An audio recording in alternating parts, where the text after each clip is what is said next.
Hello. Oh, hey, Beatrice. I didn't see you there.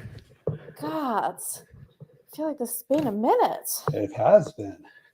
And oh God, we have some interesting news for today. There have been a lot of are you seeing this too moments, right?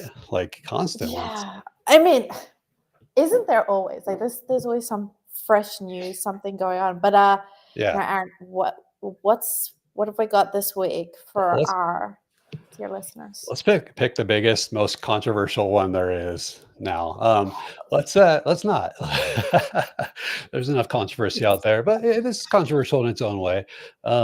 Let's talk about Aldi. Aldi? What do you say? Aldi or Aldi? Aldi? LDI. I say Aldi, but I Say don't know if it's Aldi? correct. I don't know. It depends where I you're from, I guess. I say it in very Anglo-Saxon, Englishnized. Sure. Yeah. It's totally a word. Go with that. I say the very Englishnized word in a way. So you say Aldi.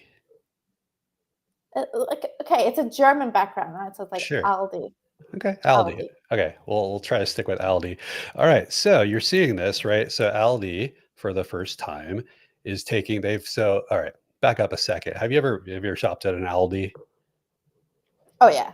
Yeah. Okay. Yeah. So Aldi, it's like your neighborhood store. They're famous for 90% of their revenue or their product line is house brands. So they have store brands, that you like cereal bars you'd see in any other store, but then next to them they have their version of the cereal bar and cheese and whatever else throughout the entire store. So you have it's select number of international, nationally recognized brands, and then you have your Aldi brand. And what had happened was they have enough of these things going. They had created a nice little market for themselves with lookalike brands. So you'd have your Kellogg's Frosted Flakes, maybe, and then you'd have your Aldi Sugar Flakes, and the box looked really similar, and they used a bunch of the same colors, and it wouldn't confuse Wow. a knowledgeable consumer. But you're running into Aldi on you're flying by the shelf, and theirs is maybe $1 cheaper. You're going to get trained on the Aldi brand, and so some food brands were not happy about that.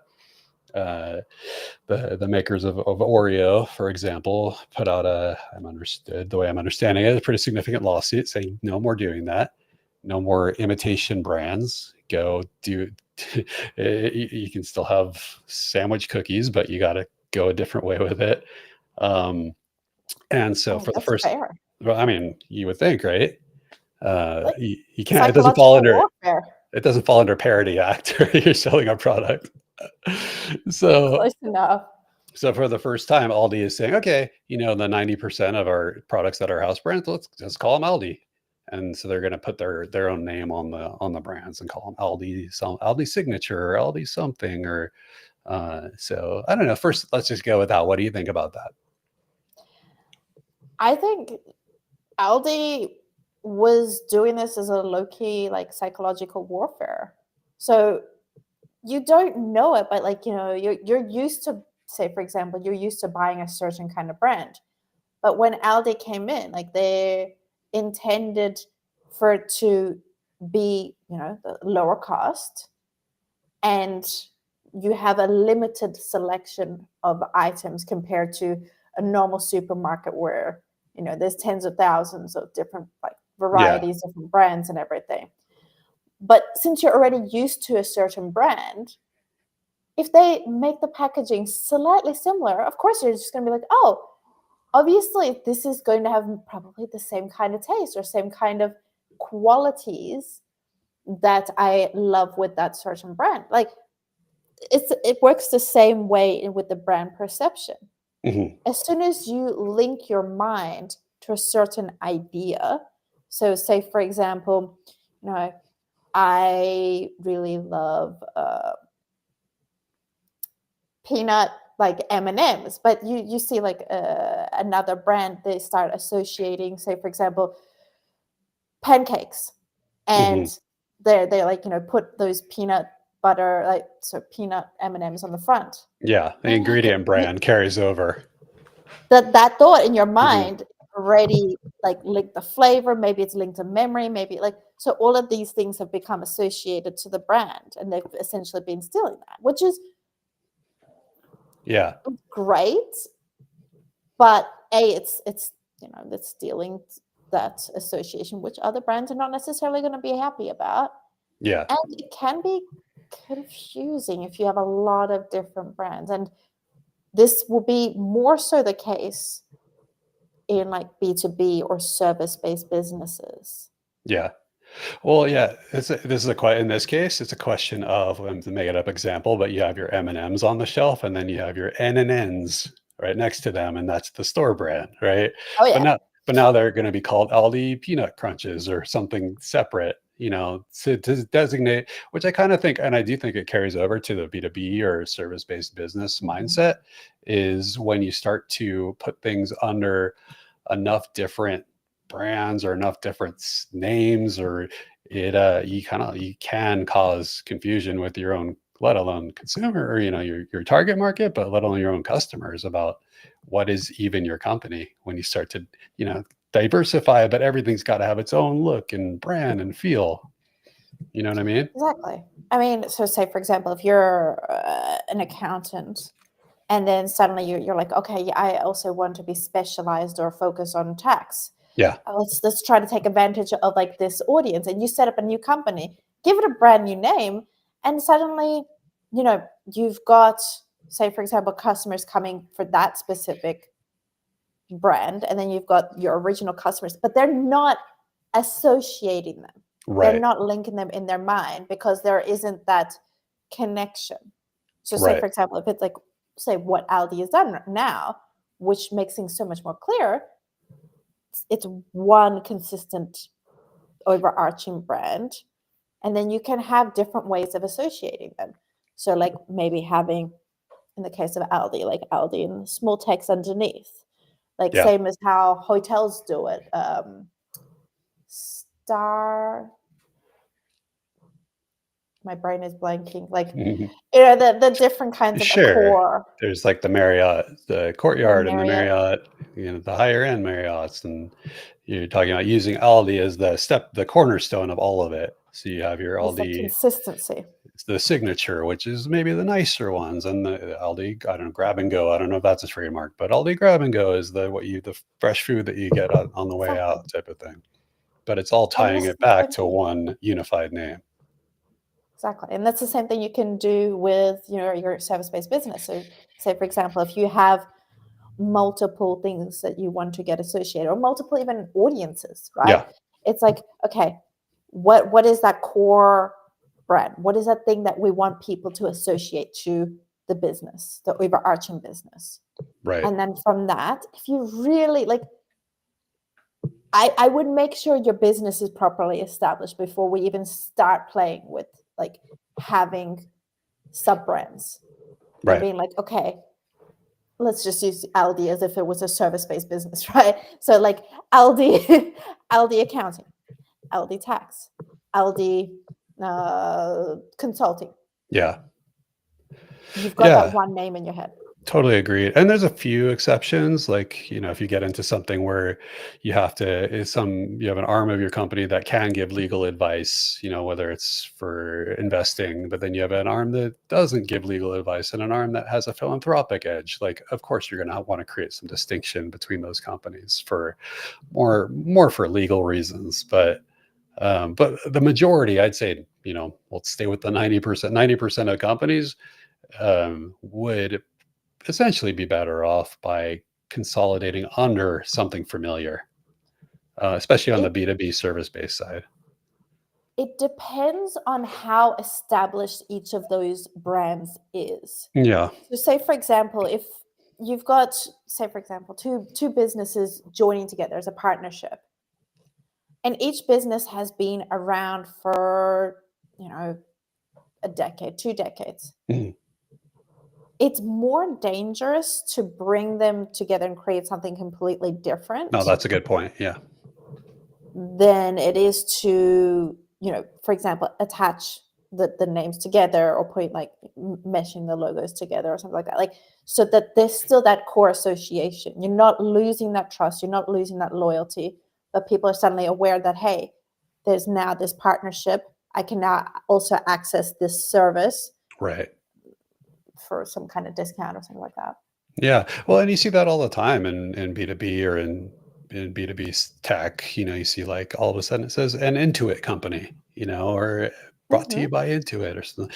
And it's the same logo and same thing you've always been familiar with, but now there's just a little bit of a reminder that now it's part of this consolidated family. So I get what you're saying. Like it's whiplash to change everything overnight just because there's been an M&A or some kind of market activity that has nothing to do with how the brand or brands outwardly present. Um, and it might be really confusing to all of a sudden say, no, we're all under one name, fall in line. Yeah. So very good point there. But I mean, it's the difference between like Unilever, yeah, where they've just been picking up like different kinds of brands. right. And for them, like, it's been a dangerous move where they're not necessarily so concerned about these sub brands that they're picking up, compared to LVMH, Mhm. where like they've got a distinct kind of brand that they invest in, that they pull under their core brand, Yeah. compared to say you look at like Virgin. Mhm. Like they're all interconnected, they're all like one ownership, and that's Sure. how you should look at, like, when you're going to this, how is the dynamic that you want between these brands. Right. Yeah, and that was true when they had mega stores and physical media and airlines and all. When you had one vacations, when you went one to the next, right? There was some kind of underlying understanding or experience that you came to expect. Which you can only do if you have the centerpiece cornerstone name is known or has some kind of value to it. Yeah, I mean, either way, if they're going to have those different names, Mhm. you're going to want to make sure that there's like a marketing for each business or Right. each sub business, Right. because Yeah. Well, you're pretty much promoting two different entities. you are, and you can self cannibalize at a certain point where you just, Mhm. you're putting your time, energy, and resources into too many. It becomes too watered down. You can only every brand you put out there has to be a strong brand, and if you create 10 brands because you can, and none of them are particularly interesting, um, you're not doing yourself or your customers any favors. So I kind of like, yeah, and I know we're talking about B&B and service based, but we'll call it the Coke Sprite equation, right? Like, Yeah. so there's Coke, there's Diet Coke, there's lemon Coke, there's cherry Coke, but Sprite is Sprite. So if you called it lemon lime Coke, that's confusion, right? You're distinctive enough, like you want to create a brand, you want to create an audience for that, and you want to create a category for that. It's not Coke anymore, but it's still got the same parent ownership. Yeah, I mean, that even leads to another area where it's taking the association. So we're the Google of landscaping. Mm, You know, you have to be very careful with that, because, say, for example, if that association, which is not under your control, suddenly tanks, yeah. or it has some dramatic news, which like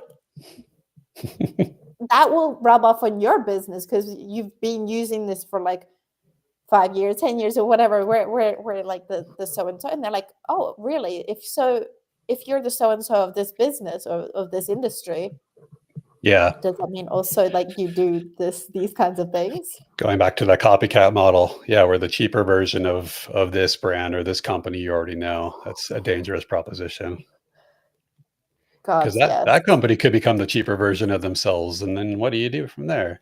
You have nothing to hang your hat on. I mean, price is a dangerous game. Like the comparison is a dangerous game. You might as well just like, hey, so we're fighting based on what we stand for, what we represent, Yeah. and what we do differently. Yeah. For sure.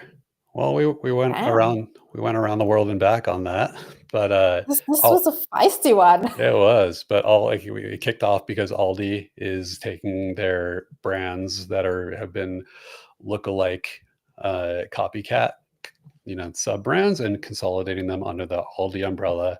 What we're saying to companies is if you are if it mandates it, you get to a point where your offerings or your product lines are specific enough that it's going to cause confusion to be under the same name, or you're going to disrupt your own audience. Like, don't do it. Stay the course if you can manage to put out compelling brands under, more than one umbrella. But if you get that instinct to create, like, we've got 6 product lines, we have to create 6 websites and 6 distinct brands, you might be overshooting it. And maybe there is some kind of cornerstone or name that has enough cachet on it that you can put all those things under it with a qualifier, like this is our signature and this is our accounting, and this is when you need us for taxes and when you need us for retirement. Maybe those can all fall under the same parent brand. So Avoid the shiny object syndrome. yeah, for sure. And I love branding as much as anybody. I'll do all these separate sub brands all day long. But you when we get into these kind of situations and companies say, gotta hire you tomorrow and we need 7 brands, I still have to ask the question, do you need 7 brands? Yeah. I have to. The side eye going, really? Yeah. So All right, guys. If there are any brands or updates with news that you would like to see us cover, hit up Aaron or myself in the DMs, in the comments, and we're excited to catch you guys next week. yeah, we want to make sure